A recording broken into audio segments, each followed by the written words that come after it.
Katika miradi hii ya Januari hadi Machi mwaka 2026, miradi 91 kati ya miradi 177 ni miradi ya uzalishaji wa viwandani, takriban 51%. Kwa Tanzania inaendelea kuwa nchi kinara, kimbilio katika nchi za Afrika Mashariki na Kati kuwa kinara wa viwanda. Miradi 17 sawa na 10% iko kwenye utalii, miradi 17 sawa na 10% iko kwenye majengo ya kibiashara, lakini miradi 6 kwenye miundombinu ya kiuchumi, miradi ya kilimo 15 sawa na 8%, miradi ya uchukuzi 18 sawa na 10%. Na tunayo miradi pia kwenye sekta mbalimbali ikiwemo sekta za huduma, sekta za elimu, sekta ya nishati, uchimbani wa madini pamoja na huduma za fedha. Na katika kipindi hiki ajira zinazotarajiwa kuzalishwa zaidi ya 19,750 ni ongezeko pia ukilinganisha na kipindi hicho mwaka uliopita. Nchi 10 ambazo zinaongoza kwa mitaji katika kota hii, ya kwanza China, ya pili Umoja wa Falme za Kiarabu, ya tatu nchi ya Mauritius, 4 India, 5 Afrika Kusini, 6 Uingereza, 7 visiwa vya Caribbean, 8 Kenya, 9 Oman, 10 Marekani. Na ningependa ifahamike kwamba kwa sababu ya upana wa fursa zilizoko Tanzania, tunapokea wawekezaji na wabia na wadau tunaoshirikiana nao kutoka pande zote za dunia, kutoka mashariki hadi magharibi, kutoka kaskazini hadi kusini.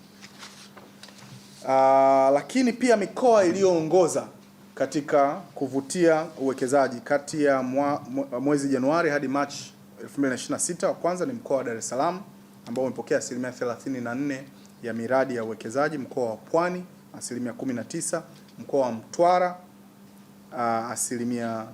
miradi 5, mkoa wa Arusha miradi 13 sana 7%, na mkoa wa Mara ukiwa namba 5. Na ningependa pia kutumia nafasi hii kusema miradi ya uwekezaji ipo katika mikoa yote. Hakuna mkoa hata mmoja ambao umekosa fursa ya kupata miradi ya uwekezaji, ila hiyo ndiyo mikoa 5 iliyoongezeka. Kwa hiyo mitaji kama nilivyosema hapo mwanzoni, takriban dola bilioni 1.2, ajira zaidi ya 19,750, jumla ya miradi 177.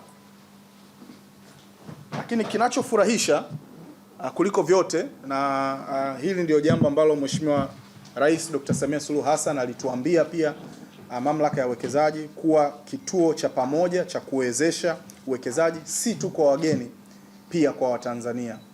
Tumeendelea na mafanikio kutoka 51% ya miradi ambayo inamilikiwa na Watanzania na Watanzania wenye ubia kwa kushirikiana na wageni hadi kufikia 57%. Na lengo letu ndio lilikuwa hapa kuhakikisha kwamba uwekezaji hauwahusu wageni peke yake, lakini ni unakuwa uwekezaji ambao unawanufaisha na kuwaboreshea maisha wa Tanzania. Kwa hiyo kama nilivyosema hapo awali kwamba Mheshimiwa Rais kwetu sisi ni hazina ya kuwasaidia Watanzania kupata ajira, hazina ya kuwasaidia Watanzania kubadilisha maisha yao na kuboresha uchumi pamoja na maisha ya Mtanzania mmoja mmoja, na hizi ndizo takwimu zinazoashiria mabadiliko hayo.